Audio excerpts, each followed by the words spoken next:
Can you tell people what is a timeline if I want to start to apply in German universities? আচ্ছা, তো জার্মানিতে যদি পড়াশোনার কথা আমরা ভাবি আর জার্মান ইউনিভার্সিটিতে যদি অ্যাপ্লাই করার কথা ভাবি, তো সেটা একটা সময় আগে থেকে করতে হবে।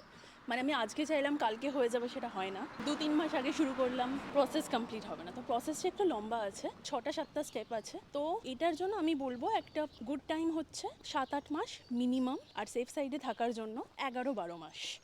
তাতে কি হবে, আমাদের এপিএস প্রপারলি অ্যাপ্লাই হয়ে যাবে, প্রপার টাইমে পেয়ে যাব, আমরা ভিসার জন্য হাতে সময় থাকবে, বা অনেক ইউনিভার্সিটিসে অ্যাপ্লাই করতে পারবো।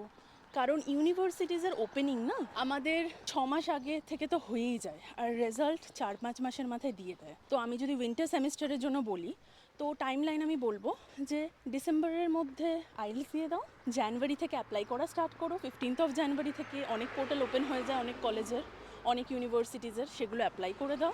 আর রেজাল্ট পেতে পেতে ধরো এপ্রিল মে তুমি কনফার্মেশন পেয়ে গেলে, তারপরে তোমাকে ডকুমেন্টেশন রেডি করতে হবে ইউনিভার্সিটিজ অ্যাপ্লাই করার জন্য।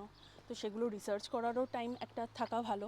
তো যেরকম তুমি ধরো যদি ডিসেম্বর থেকে শুরু করছো একটা উইন্টার সেমিস্টারের জন্য, মানে অক্টোবর অফ নেক্সট ইয়ার, তো ডিসেম্বর থেকে শুরু করো, জানুয়ারিতে আর্লি অ্যাপ্লাই স্টার্ট করে দাও, কনফার্মেশন পেয়ে যাও এপ্রিল মে এর মধ্যে, and accordingly go for visa process and all this things.